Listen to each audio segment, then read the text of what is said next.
Hello, and welcome back to Bedtime Stories with Vice Vice Baby, where we will continue the Blue Fairy book.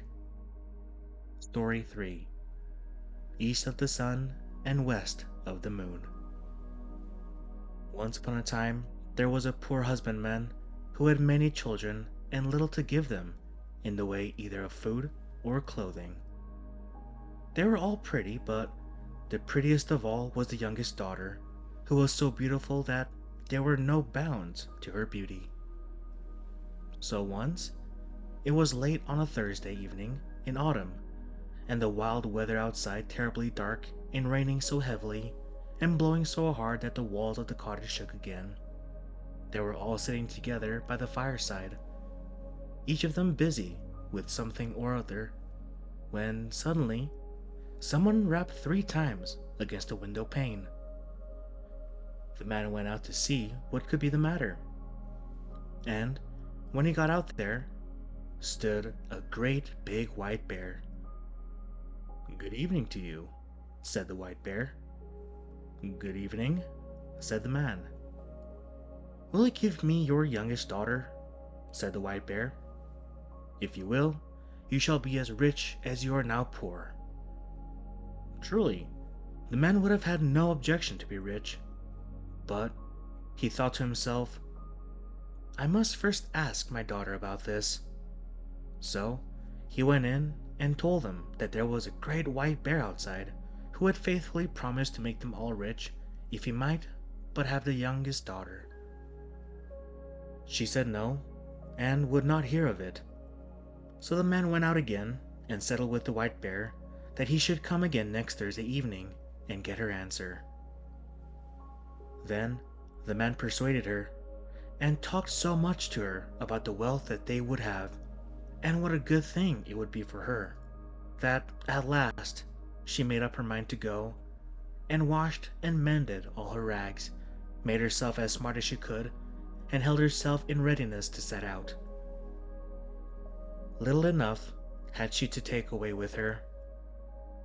Next Thursday evening, the white bear came to fetch her. She seated herself on his back with her bundle, and thus they departed. When they had gone a great part of the way, the white bear said, "Are you afraid?"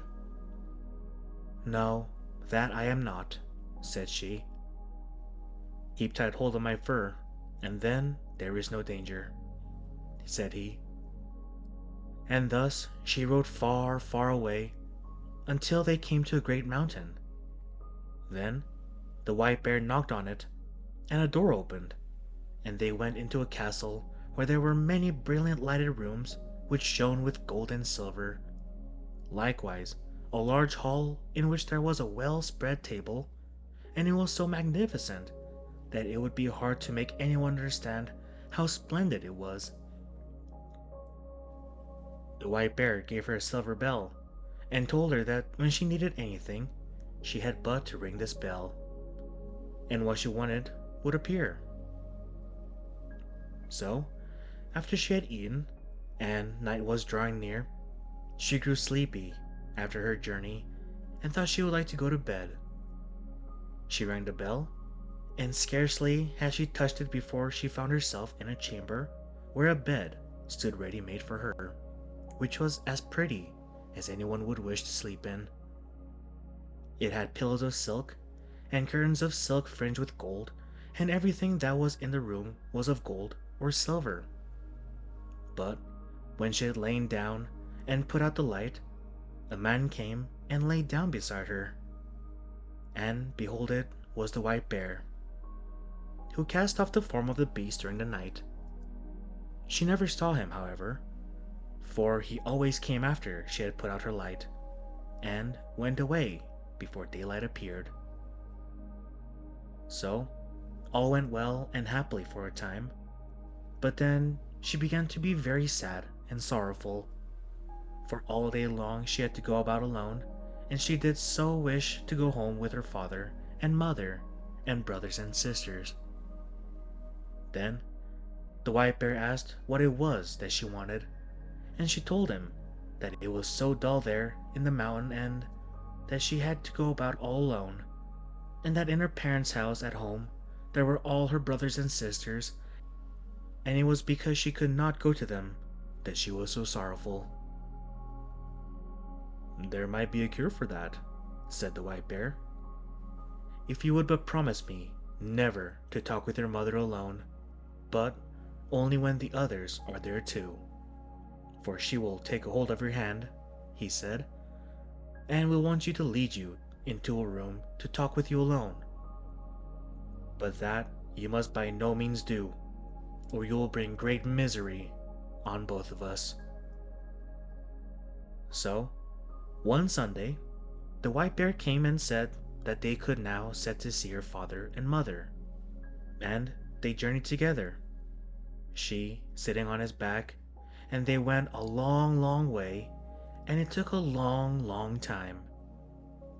But at last, they came to a large white farmhouse, and her brothers and sisters were running about outside it, playing, and it was so pretty that it was a pleasure to look at it. "Your parents dwell here now," said the white bear, "but do not forget what I said to you, or you will do much harm both to yourself and me." "No, indeed," said she, "I shall never forget." And as soon as she was home, the white bear turned around and went back again. There was such rejoicing when she went into her parents that it seemed as if they would never come to an end. Everyone thought that he could never be sufficiently grateful to her for all she has done for them. Now, they had everything that they wanted, and everything was as good as it could be. They all asked her how she was getting in where she was. All was well with her too, she said, and she had everything that she could want. What other answers she gave I cannot say, but I am pretty sure that they did not learn much from her. But in the afternoon, after they had dined at midday, all happened just as the white bear had said. Her mother wanted to talk with her alone in her own chamber, but she remembered what the white bear had said, and would on no account go. "What we have to say can be said at any time," she answered. But somehow or another, her mother at last persuaded her, and she was forced to tell the whole story. So she told how every night a man came and lay down beside her when the lights were all put out, and how she never saw him, because he always went away before it grew light in the morning, and how she continually went about in sadness, thinking how happy she would be if she could but see him, and how all day long she had to go about alone, and it was so dull and solitary. "Oh," cried the mother in horror, "you are very likely sleeping with a troll. But I will teach you a way to see him. You shall have a bit of one of my candles, which you can take away with you hidden in your breast. Look at him with that when he is asleep, but take care not to let any tallow drop upon him." So she took the candle and hid it in her breast, and when the evening drew near, the white bear came to fetch her away. When they had gone some distance on their way, the white bear asked her if anything had not happened, just as he had foretold, and she could not but own that it had. "Then, if you had done what your mother wished," said he, "you have brought a great misery on both of us." "No," she said, "I have not done anything at all." So, when she had reached home and had gone to bed, it was just the same as it had been before, and a man came and lay down beside her. And late at night, when she could hear that he was sleeping, she got up and kindled a light, lit her candle, let her light shine on him, and saw him. And he was the handsomest prince that eyes had ever beheld, and she loved him so much that it seemed to her that she must die if she did not kiss him that very moment. So she did kiss him, but while she was doing it, she let 3 drops of hot tallow fall upon his shirt, and he awoke. "What have you done now?" said he. "You have brought misery on both of us. If you had but held out for the space of 1 year, I should have been free. I have a stepmother who has bewitched me so that I am a white bear by day and a man by night. But now all is at an end between you and me, and I must leave you and go to her. She lives in a castle which lies east of the sun and west of the moon.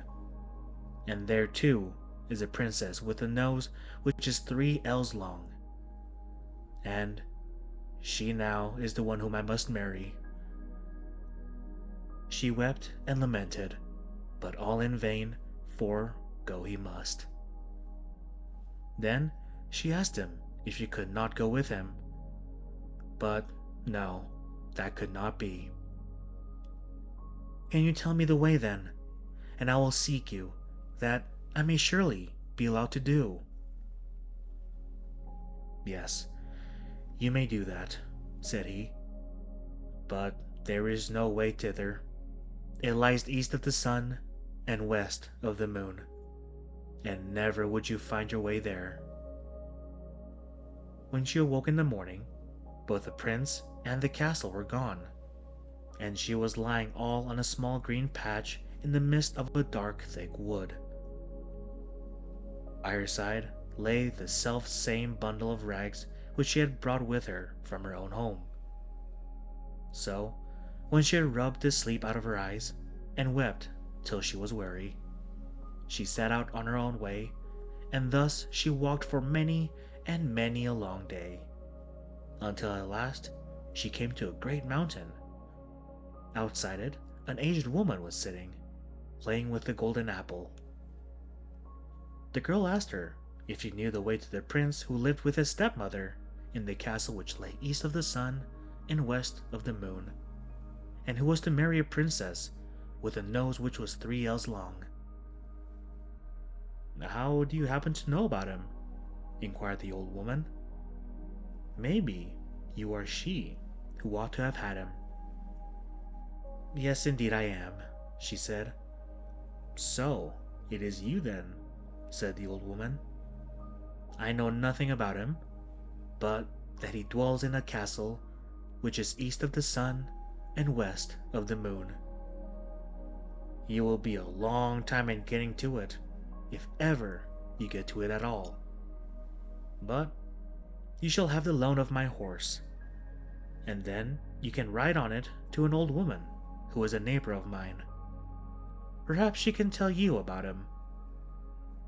When you have got there, you must just strike the horse beneath the left ear and bid it to go home again.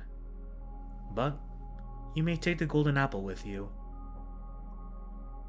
So the girl seated herself on the horse and rode for a long, long way, and at last she came to the mountain, where an aged woman was sitting outside with a gold cating comb.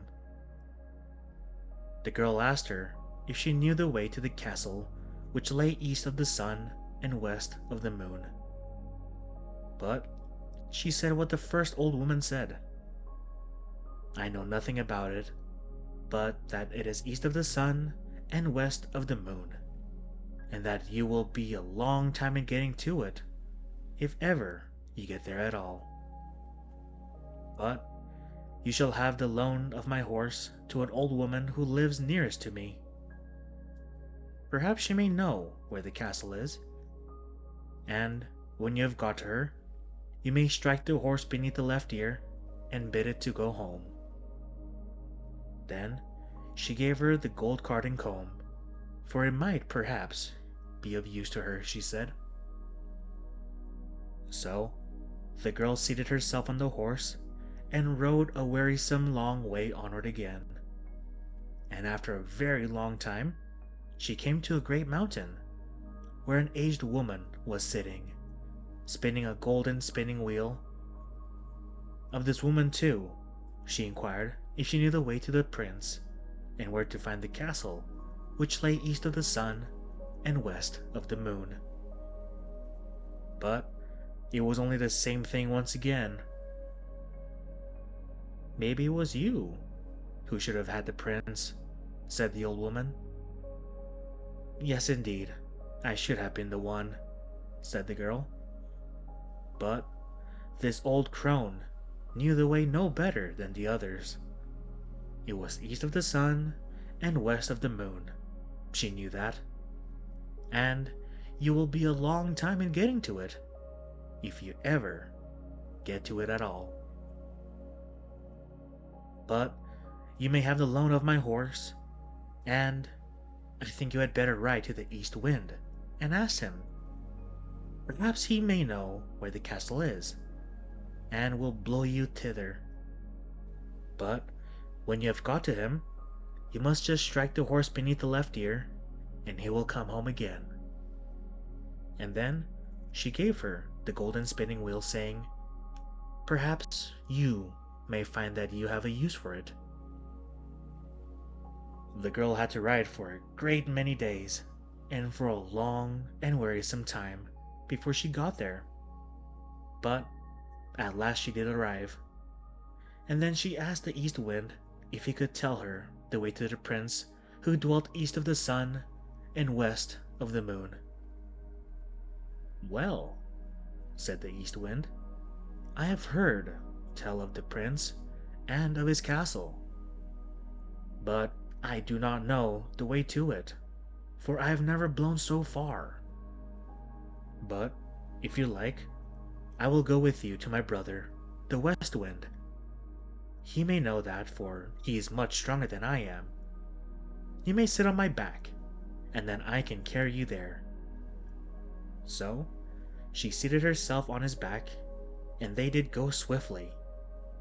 When they got there, the east wind went in and said that the girl whom he had brought was the one who ought to have had the prince up at the castle which lay east of the sun and west of the moon, and that now she was traveling about to find him again. So he had come there with her, and would like to hear if the west wind knew whereabout the castle was. No, said the west wind. So far as that I have never blown, but if you like, I will go with you to the south wind, for he is much stronger than either of us, and he has roamed far and wide, and perhaps he can tell you what you want to know. You may seat yourself on my back, and then I will carry you to him. So she did this, and journeyed to the south wind. Neither was she very long on the way when they had got there. The west wind asked him if he could tell her the way to the castle that lay east of the sun and west of the moon, for she was the girl who ought to marry the prince who lived there. Oh, indeed, said the south wind. Is that she? Well, said he, I have wandered about a great deal on my time, and in all kinds of places, but I have never blown so far as that. If you like, however, I will go with you to my brother, the north wind. He is the oldest and strongest of us all, and if he does not know where it is, no one in the whole world will be able to tell you. You may sit upon my back, and then I will carry you there. So she seated herself on the back, and off he went from his house in great haste, and they were not long on the way. When they came near the north wind's dwelling, he was so wild and frantic that they felt cold gust a long while before they got there. What do you want? He roared out from afar, and they froze as they heard.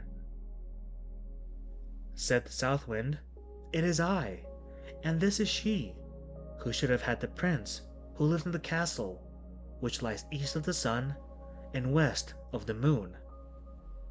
And now she wishes to ask you if you have ever been there and can tell her the way, for she would gladly find him again. Yes, said the north wind, I know where it is. I once blew an aspen leaf there, but I was so tired that for many days afterward, I was not able to blow at all. However, if you really are anxious to go there and are not afraid to go with me, I will take you on my back and try if I can blow you there. Get there I must, said she, and if there's any way of going, I will. And I have no fear, no matter how fast you go. Very well then, said the North Wind. But you must sleep here tonight, for if we are ever to get there, we must have the day before us. The North Wind woke her next morning and puffed himself up, and made himself so big and so strong that it was frightful to see him. And away they went, high up through the air, as if they would not stop until they had reached the very end of the world. Down below there was such a storm. It blew down woods and houses, and when they were above the sea, the ships were wrecked by hundreds. And thus they tore on, and a long time went by. And then yet more time passed, and still they were above the sea.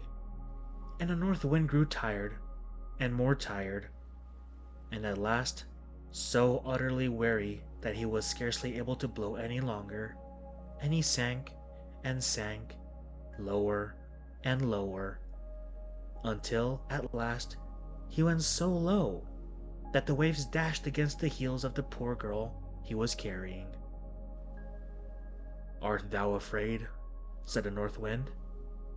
I have no fear, said she, and it was true. But they were not very, very far from land, and there was just enough strength left in the North Wind to enable him to throw her on the shore, immediately under the windows of a castle, which lay east of the sun and west of the moon. But then he was so weary and worn out that he was forced to rest for several days before he could go to his own home again. Next morning, she sat down beneath the walls of the castle to play with the golden apple, and the first person she saw was the maiden with the long nose who was to have the prince. How much do you want for that golden apple of yours, girl? Said she, opening the window. It can't be bought either for gold or money, answered the girl. If it cannot be bought either of gold or money, what will buy it? You may say what you please, said the princess. Well, if I may go to the prince who is here and be with him tonight, you shall have it, said the girl who had come with the North Wind. You may do that, said the princess, for she had made up her mind that she would do. So the princess got the golden apple, but when the girl went up to see the prince's apartment that night, he was asleep, for the princess had so contrived it. The poor girl called to him and shook him, and between whiles she wept, but she could not wake him. In the morning, as soon as day dawned, in came the princess with the long nose, and drove her out again. In the daytime, she sat down once more beneath the windows of the castle, and began to card with her golden carding comb. And then all happened as it had happened before. The princess asked her what she wanted for it, and she replied that it was not for sale, either for gold or money, but that if she could leave her to go to the prince and be with him during the night, she should have it. But when she went up to the prince's room, he was again asleep, and let her call him or shake him or weep as she would, he still slept on, and she could not put any life in him. When daylight came, the princess with the long nose came too, and once more drove her away. When day had quite come, the girl seated herself under the castle windows to spin with her golden spinning wheel, and the princess with the long nose wanted to have that also. So she opened the window and asked what she would take for it. The girl said what she said on each of the former occasions, that it was not for sale either for gold or for money, but if she could leave to go to the princess who lived here and be with him during the night, she should have it. "Yes," said the princess, "I will gladly consent to that." But in that place, there were some Christian folk who had been carried off, and they had been sitting in the chamber which was next of that of the prince, and had heard how a woman had been in there who had wept and called on him 2 nights running, and they told the prince of this. So, that evening, when the princess came once more with her sleeping drink, he pretended to drink, but threw it away behind him, for he was suspected that it was a sleeping drink. So, when the girl went into the prince's room this time, he was awake, and she had to tell him how she had come there. "You have come just in time," said the prince, "for I should have been married tomorrow, but I will not have the long-nosed princess, and you alone can save me. I will say that I want to see what my bride can do, and bid her wash the shirt which has the 3 drops of tallow on it. This she will consent to do, for she does not know it is you who let them fall on it. But no one can wash them out but one born to Christian folk. It cannot be done by one of a pack of trolls. And then I will say that no one shall ever be my bride but the woman who can do this, and I know that you can." There was a great joy and gladness between them all that night, but the next day, when the wedding was to take place, the prince said, "I must see what my bride can do." "That you may do," said the stepmother. "I have a fine shirt, which I want to wear as my wedding shirt, but 3 drops of tallow had gone upon it which I want to have washed off, and I have vowed to marry no one but the woman who is able to do it. If she cannot do that, she is not worth having." Well, that was a very small matter, they thought, and agreed to it. The princess with the long nose began to wash as well as she could, but the more she washed and rubbed, the larger the spots grew. "Ah, you can't wash at all," said the old troll hag, who was her mother. "Give it to me." But she too had not had the shirt very long in her hands before it looked worse still, and the more she washed it and rubbed it, the larger and blacker grew the spots. So the other trolls had to come and wash, but the more they did, the blacker and uglier grew the shirt, until at length it was as black as if it had been up in the chimney. "Oh," cried the prince, "not one of you is good for anything at all. There is a beggar girl sitting outside the window, and I'll be bound that she can wash better than any of you. Come in, you girl there," he cried. So she came in. "Can you wash the shirt clean?" he cried. "Oh, I don't know," she said, "but I will try." And no sooner had she taken the shirt and dipped it in the water than it was white as driven snow, and even whiter than that. "I will marry you," said the prince. Then the old troll hag flew in such a rage that she burst, and the princess with the long nose and all the little trolls must have burst too, for they have never been heard of since. The prince and his bride set free all the Christian folk who were imprisoned there, and took away with them all the gold and silver that they could carry, and moved far away from the castle, which lay east of the sun and west of the moon. Thank you for tuning into this episode of Bedtime Stories with Vice Vice Baby. I hope you all have a good night and sweet dreams.